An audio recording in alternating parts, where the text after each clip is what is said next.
Hallelujah. ಕ್ರಿಸ್ತನಲ್ಲಿ ಪ್ರಿಯ ಸಹೋದರ ಸಹೋದರಿಯರೇ, ವೀಕ್ಷಿಸುವಂಥ ನಿಮ್ಮೆಲ್ಲರಿಗೂ ಕೂಡ ಯೇಸು ಕ್ರಿಸ್ತನ ಮಧುರ ನಾಮದಲ್ಲಿ ನಾನು ನಿಮ್ಮನ್ನು ವಂದಿಸುತ್ತೇನೆ. ಹಲ್ಲೆಲೂಯ. ಸಮಯದಲ್ಲಿ ಸುಂದರವಾದಂಥ ಸಮಯ ದೇವರು ನಿಮ್ಮೊಂದಿಗೆ ಭೇಟಿಯಾಗುವಂತೆ, ನಿಮ್ಮೊಂದಿಗೆ ಮಾತನಾಡುವಂತೆ ಕೊಟ್ಟಂತೆ ಈ ಅವಕಾಶಕ್ಕಾಗಿ, ಈ ದಿನಕ್ಕಾಗಿ ನಾನು ದೇವರಿಗೆ ಸ್ತೋತ್ರ ಸಲ್ಲಿಸ್ತೇನೆ. ಹಲ್ಲೆಲೂಯ. ದೇವರು ವಾಕ್ಯ ಹೇಳ್ತದೆ, ನೀವು ನನ್ನಲ್ಲಿ, ನನ್ನ ವಾಕ್ಯದಲ್ಲಿ ನೆಲೆಗೊಂಡಿರುವುದಾದರೆ ಏನು ಬೇಡಿಕೊಳ್ಳಿರಿ ಅದು ನಾನು ನಿಮಗೆ ಕೊಡುತ್ತೇನೆ ಎಂಬುದಾಗಿ. ಹಲ್ಲೆಲೂಯ. ಇಲ್ಲಿ ದೇವರು ಸ್ವತಃ ಹೇಳ್ತಾ ಇದ್ದಾರೆ, ನೀವು ಒಂದು ವೇಳೆ ನನ್ನಲ್ಲಿ ಅಥವಾ ನನ್ನ ವಾಕ್ಯದಲ್ಲಿ ನೀವು ನೆಲೆಗೊಂಡಿರುವುದಾದರೆ, ಅಂದರೆ ನೀವು ವಾಸಿಸುವುದಾದರೆ, ಖಂಡಿತವಾಗಿ ನಿಮ್ಮ ಪ್ರಾರ್ಥನೆಗಳಾಗಲಿ, ನಿಮ್ಮ ಆಶಾಕಾಂಕ್ಷೆಗಳಾಗಲಿ, ನಿಮ್ಮ ವಿಜ್ಞಾಪನೆಗಳಾಗಲಿ ನಾನು ಕೇಳ್ತೇನೆ ಎಂಬುದಾಗಿ ಯೇಸು ಸ್ವಾಮಿ ಸ್ಪಷ್ಟವಾಗಿ ನಮ್ಮನ್ನು ಇಲ್ಲಿ ಹೇಳ್ತಾ ಇದ್ದಾರೆ. ಹಲ್ಲೆಲೂಯ.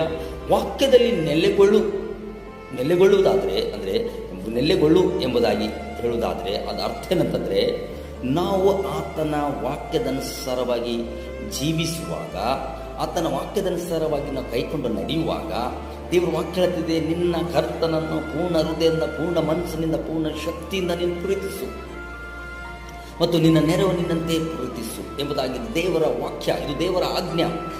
ಯಾವಾಗ ದೇವರ ವಾಕ್ಯದನುಸಾರವಾಗಿ, ದೇವರ ಆಜ್ಞೆ ಅನುಸಾರವಾಗಿ ದೇವರ ನಡೆಯುವಾಗ ನಾವು ಅಲ್ಲಿ ವಾಕ್ಯದಲ್ಲಿ ನೆಲೆಗೊಳ್ಳುವರಾಗಿರ್ತೇವೆ. ಹಲ್ಲೆಲೂಯ. ಅದಕ್ಕೆ ದೇವರ ವಾಕ್ಯ ಸ್ಪಷ್ಟವಾಗಿ ಹೇಳುತ್ತದೆ, ನೀವು ನನ್ನಲ್ಲಿ, ನನ್ನ ವಾಕ್ಯದಲ್ಲಿ ನೆಲೆಗೊಳ್ಳುವುದಾದರೆ ಎಲ್ಲ ಬಂಧನಗಳಿಂದ ನಿಮ್ಮನ್ನು ಬಿಡಿಸ್ತೇನೆ, ನಿಮ್ಮನ್ನು ಉನ್ನತವಾಗಿ ತರುತ್ತೇನೆ ಎಂಬುದಾಗಿ ಈ ವಾಕ್ಯದಲ್ಲಿ ನಾವು ನೋಡ್ತೇವೆ ಪ್ರಿಯರೇ. ಹಲ್ಲೆಲೂಯ. ಇವತ್ತೆಷ್ಟೋ ಜನ ವಾಕ್ಯಕ್ಕೆ ವ್ಯತಿರೇಕವಾಗಿ ಜೀವಿಸ್ತಿರುವಾಗ ಅವರೆಷ್ಟೋ ಪ್ರಾರ್ಥನೆ ಮಾಡ್ತಾ ಇದ್ದಾರೆ, ಎಷ್ಟೋ ವಿಜ್ಞಾಪನೆ ಮಾಡ್ತಾ ಇದ್ದಾರೆ. ಖರೆ ಯಾವ ಉತ್ತರ ಕಾಣ್ತಾ ಇಲ್ಲ, ಯಾವ ಆಶೀರ್ವಾದ ಅವ್ರಿಗೆ ನೋಡ್ತಾ ಇಲ್ಲ, ಆ ಬಂಧನಗಳು ಬಿಡುಗಡೆ ಆಗ್ತಲ್ಲ, ಅವರು ರೋಗದಿಂದ ಹೊರಗೆ ಬರ್ಲಕ್ಕಾಗ್ತಲ್ಲ, ಆ ಒಂದು ಬಂಧನದಿಂದ ಹೊರಗೆ ಬರ್ಲಕ್ಕಾಗ್ತಲ್ಲ. ಕಾರಣ ವಾಕ್ಯದ ವ್ಯತಿರೇಕವಾಗಿ ಜೀವಿಸುವಾಗ ಯಾವ ಆಶೀರ್ವಾದವಾಗಲಿ, ಯಾವ ಬಿಡುಗಡೆಗಳಾಗಲಿ, ಯಾವ ಸೌಖ್ಯಗಳಾಗಲಿ ಹೊಂದಲಿಕ್ಕೆ ಸಾಧ್ಯವಿಲ್ಲ ಪ್ರಿಯರೇ. ಹಲ್ಲೆಲೂಯ. ನನ್ನ ಪ್ರಿಯ ಸಹೋದರ ಸಹೋದರಿಗೆ, ಇವತ್ತು ವೀಕ್ಷಿಸುವಂಥ ನೀವು ಯಾರೇ ಆಗಿರಲಿ, ಇವತ್ತು ನಾನು ನಿಮ್ಮನ್ನು ಹೇಳಕ್ಕೆ ಇಷ್ಟಪಡ್ತೇನೆ, ವಾಕ್ಯ ನನ್ನನ್ನು ನಿನ್ನನ್ನು ಬದಲಾಯಿಸ್ತದೆ, ವಾಕ್ಯ ನನ್ನನ್ನು ನಿನ್ನನ್ನು ಕಟ್ಟುತ್ತದೆ, ವಾಕ್ಯ ನನ್ನನ್ನು ಹೀನ ಸ್ಥಿತಿಯಿಂದ ದೀನ ಸ್ಥಿತಿಗೆ ಒಯ್ಯುತ್ತದೆ.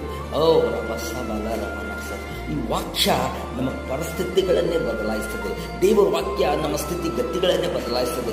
ದೇವರ ವಾಕ್ಯ ನಮ್ಮನ್ನು ದಿನ ದಿನ ದಿನ ಸಮೃದ್ಧಿ ಕಡೆ ನಡೆಸ್ತದೆ. ದೇವರ ವಾಕ್ಯ ದಿನ ದಿನ ದಿನ